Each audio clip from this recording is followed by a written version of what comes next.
comme la leucose, la tuberculose et la brucellose. Ben nous, pourquoi ici, soi-disant département français, et nous les autorisés?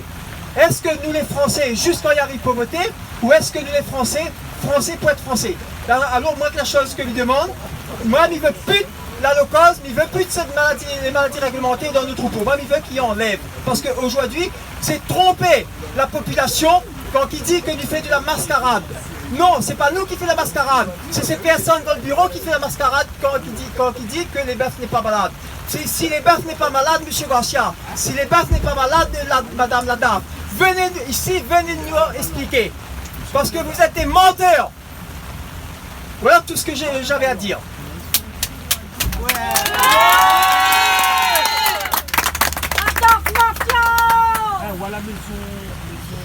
Alors, peut-être il faut que quelqu'un aide à maintenir le papier à tourner en même temps, là, s'il vous plaît, le temps d'y dire. Alors, j'espère que elle a compris la situation de monsieur.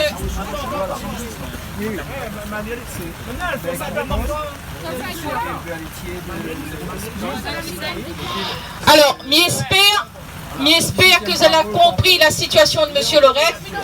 Nous essayons d'écouter, merci, parce qu'il fait les très gênants à côté.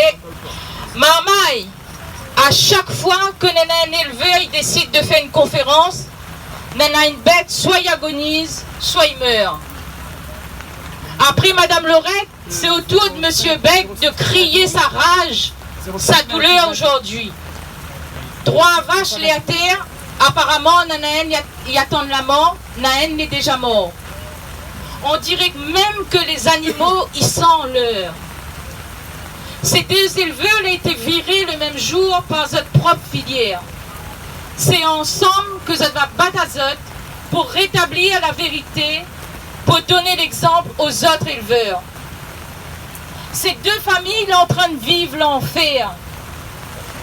Est-ce que vous imaginez c'est quoi voir cette bête maigrir, mourir sans que cela ne leur apporte un sou? C'est ensemble qu'ils dénoncent leur tribulation pour que les familles réunionnaises entendent la vérité et comprennent ce que le système et l'État français sont capables de bafouer au nom de la liberté, l'égalité, la fraternité. Ces 2 éleveurs exclus ignorent leur état de santé comme tant d'autres éleveurs ou personnels exposés à ces animaux d'élevage parce qu'ils ne connaissent pas la vérité sur la cause des mortalités des animaux. Et pour cause, ces animaux meurent. On appelle le GDS, on fait l'enlèvement des cadavres, on signe un document et basta. Mais bon sang, les animaux font signe aux éleveurs, à la population. Ils lancent des SOS. Un rhume jaunâtre, il sort de votre gueule. Le poil l'éterne. La peau, il chape par bout. L'écume, il sort de votre gueule. On a des déjections remplies de sang. On a des boiteries.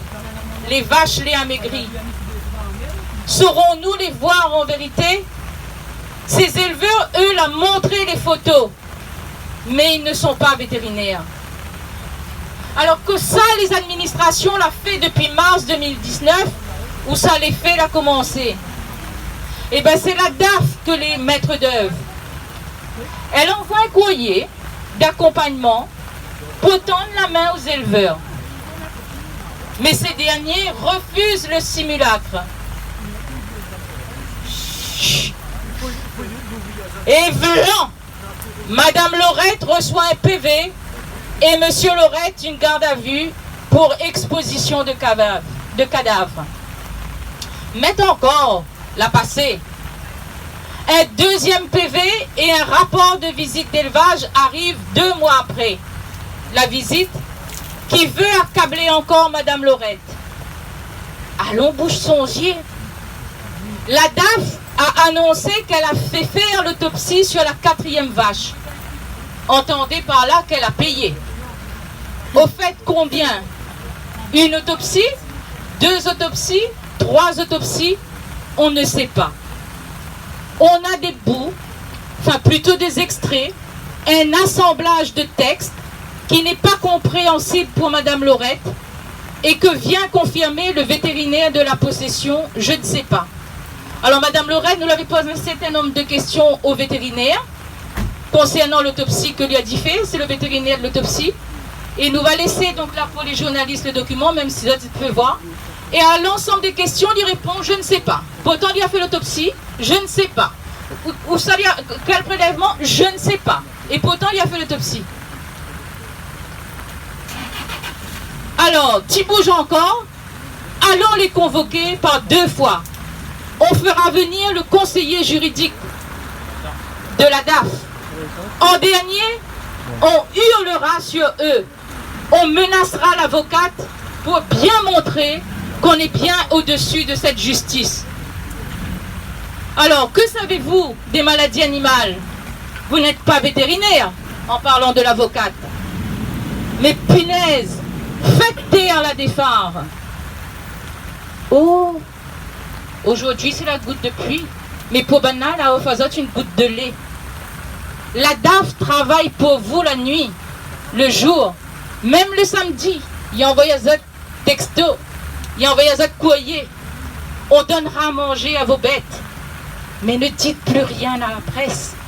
On prend en pension vos animaux. Ils seront dans un endroit secret, mais vous serez payés. Ces éleveurs boiront-ils à cette coupe enivrante l'argent sale, le travail malhonnête, la tromperie, acheter leur silence? Eux, ils veulent savoir de quoi leurs animaux meurent. Ils veulent que la population sache la vérité sur la qualité du lait et de la viande produite à La Réunion. C'est légitime, c'est une obligation et un droit même. Et autres, est-ce que vous avez envie de savoir de quoi ces animaux ils meurent? Vous avez envie de savoir? Oui. Vous avez vraiment envie de savoir? Oui. Nous parle de maladies réglementées, nous parle de prophylaxie obligatoire, nous parle de la santé publique, nous parle de la protection des populations, de la surveillance sanitaire. Où ça, tout ça là, il est.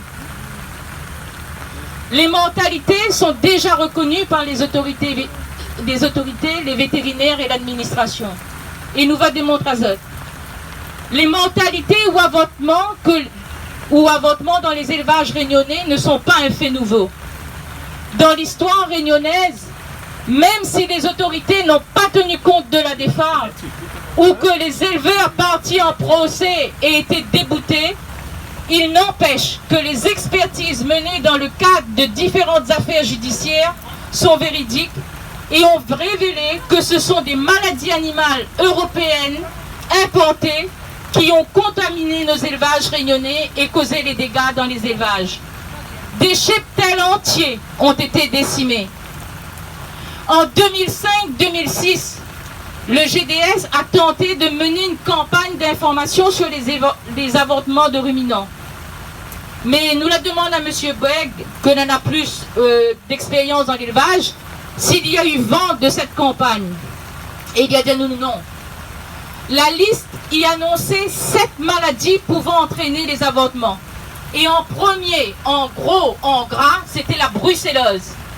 Et à côté, on avait encore la leptospirose, l'IBR, la fièvre Q, les hémoparasitoses, c'est toutes les maladies que les portées par les mouches piqueuses, la chlamydiose, les mycoplasmes et le BVD. Seule la brucellose sur le document est écrite et transmissible à l'homme. Mais là, ben, on n'a pas dit toute la vérité. Parce que l'on a aussi la chlamydiose, la fièvre Q, la leptospirose, que l'on aussi transmissible. Est-ce que l'a dit ça aux éleveurs? Est-ce que l'a diffusé ce dépliant? C'est une question à poser au GDS. Plus tard, en 2008, dans un rapport, Gérard Coustel, dans son rapport intitulé « Rapport relatif à la filière lait à La Réunion », déjà Banal avait relevé des dysfonctionnements à l'accompagnement technique et économique des éleveurs. Et qui ça les remises en cause? Dedans, Néna effectivement la filière, si calée elle-même par ses techniciens, Néna la chambre d'agriculture, Néna l'EDE, pour le contrôle laitier. Alors EDE, c'est établissement départemental de l'élevage. Donc, Nena l'URCOPA, Nena le CFA France, ça qui gère, donc il fait toute la gestion en fait pour les dossiers, la comptabilité des éleveurs. N'avait à l'époque l'Union des associations foncières pastorales, n'avait le GDS et les vétérinaires libéraux. Il ne suffit pas, en 2009, le préfet la demande encore une expertise. Cette mission a été organisée par la Direction générale de l'alimentation du ministre de l'Agriculture et de la Forêt. Et là, c'était une expertise qui a été demandée pour déterminer l'origine des surmortalités dans la filière bovine laitière à La Réunion. Donc, il veut dire qu'on avait bien des mortalités. En 2014, le CROSPAV, le fameux Conseil régional d'orientation de la politique sanitaire animale et végétale au sein des filières y siège, en juin 2014, il avait fait une rencontre, c'était la première, et là, voilà ce que le GDS y affirme. Elle y présente un diaporama sur les mortalités des veaux, et M. Legendre dit que depuis une dizaine d'années, les taux de mortalité de veaux à La Réunion restent anormalement élevés, plus de 10% par an. Alors nous, si nous croisons ces données, quand nous remontons dans le temps, il fait 2004, eh bien il correspond à la période que l'a suivi l'épisode de l'IBR. Ce fameux bateau que l'arrivée et que l'avait une souche virulente et que l'a attaqué effectivement donc les animaux, et ces animaux ont été livrés dans les cheptels. En suivant, la DAF y avoue enfin que la filière laitière est structurellement fragilisée. Et voilà ce que la DAF dit. Une véritable crise de confiance touche actuellement les éleveurs locaux car la filière apparaît fragile. Des importations d'animaux de renouvellement ont également favorisé le développement des maladies infectieuses qui ont mis à mal les élevages les plus fragiles.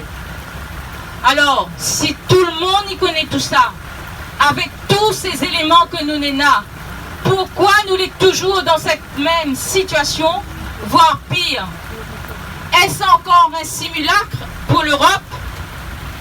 Une des réponses tient peut-être dans le bulletin épidémiologique de 2011, que nous l'avons trouvé sur la santé animale et sur l'alimentation. Et voilà ce qu'il dit ce bulletin. La France a la particularité d'exercer ses activités vétérinaires sur le territoire métropolitain ainsi qu'en milieu tropical dans les départements et territoires d'outre-mer situés dans les régions Caraïbes, Océan Indien et Pacifique. Et un petit peu plus loin, il dit, les départements et territoires d'outre-mer jouent un rôle privilégié de plateforme européenne avancée en milieu tropical pour la recherche et la surveillance des maladies émergentes. En gros, nous les des cobayes, non? Nous sommes des cobayes de la France et de l'Europe. Mais à quel prix? Alors les éleveurs, ils veulent rester lucides dans cette situation. En voulant faire du développement comme l'imposent les normes françaises et européennes, il faut que tu comprends que nous l'avons importé avec des animaux inadaptés et des maladies européennes ici dans l'île. Et tout ça n'existait pas. En ne voulant pas appliquer les réglementations et les recommandations des différents rapports, on fait de l'élevage de maladies et on fait de la recherche sur la misère et l'ignorance des éleveurs. En tout cas, voilà comment les élevages financés entre autres par les fonds européens disparaissent à cause des comportements irresponsables et finissent en fumée, voire en cendres. Mais a-t-on pensé à la vie, à la santé de la population? Que deviennent ces éleveurs qui ont été trompés sur leurs marchandises par leurs filières, par les administrations, par l'État et l'ensemble des acteurs concernés par l'élevage à La Réunion? Ces deux éleveurs se battent pour la vérité, la justice et leur dignité. Car dans cette situation, On leur a demandé des performances européennes avec des animaux qui ne sont pas aux normes européennes. Ça, c'était l'analyse de M. Jean-Paul Bègue. Et c'est vrai, puisque ces animaux sont malades et contaminés déjà à leur introduction à l'achat avec la cicalée. Aujourd'hui, la vérité est dans la main des éleveurs. C'est à eux de parler, de dire la vérité et rien que la vérité. Et pendant ce temps, au moins une famille vit avec un troupeau depuis plus de 4 ans, atteint de la chlamydiose, du moins ça qu'il connaît, puisqu'il n'a jamais eu d'autre prophylaxie, maladie transmissible à l'homme, sans que les autorités trouvent une solution juste, réglementaire, et avec des animaux qui continuent de crever. Monsieur Bègue se retrouve impuissant.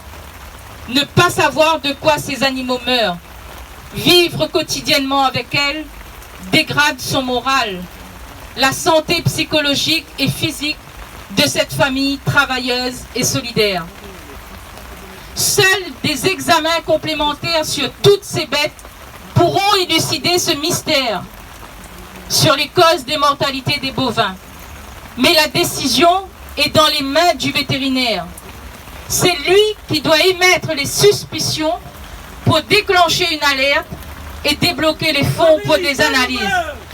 La vérité! Mais des courriers viennent de tomber comme un couperet. Et voilà ce que Madame Laurette l'a reçu. La clinique vétérinaire des Hauts vient de rompre son contrat avec elle, prétextant comme elle a des affaires au tribunal et comme elle a des dettes. Donc lui, il n'a plus rien à voir en tout cas, et ce ne sera pas lui qui viendra faire les prophylaxies sur son élevage. La DAF l'a annoncé que n'a plus aucun vétérinaire, il veut mettre les pieds sur cet élevage. Pareil, ben, on a la peur de la presse, la peur du tribunal. Et même le vétérinaire qui a été nommé par la DAF pour Madame Laurette, il refuse de venir parce qu'il dit qu'au niveau de la réglementation, c'est pas à lui de venir. Et effectivement, c'est pas à lui de venir parce qu'on n'a point le droit de changer de vétérinaire en cours effectivement de campagne. C'est illégal. Donc, Madame Laurette, il retrouve à elle vraiment dans une impasse. Alors, ces éleveurs sont condamnés à mourir avec, comme leurs animaux, sans que la vérité ne se fasse. Est-ce que vous êtes d'accord pour ça? Non! Alors, ces éleveurs vont demander, en tout cas, comme un peu M. Bègue l'a dit tout à l'heure, un droit de réponse, une rencontre avec la DAF. Sommes-nous dans un pays de droit? Qui doit faire respecter la loi? Pensez-vous que c'est le montant de cette dette qui cause cette inertie?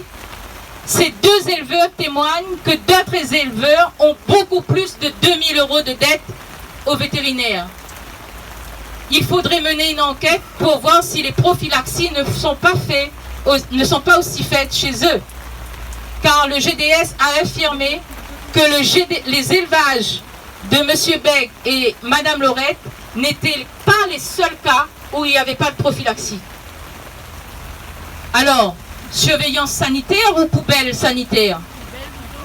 Alors, il y en a des gens, des groupements en tout cas d'agriculteurs qui avaient écrit ça déjà en octobre 2003, nous dit que ce ne sera que dans le respect de la réglementation, dans la collaboration avec les éleveurs, dans le respect déjà de l'être humain et de la population réunionnaise, dans une justice impartiale, que nous trouverons une issue pour sauver ces filières. L'affaire de ces deux éleveurs sacrifiés, c'est l'histoire de la libération de tout un peuple.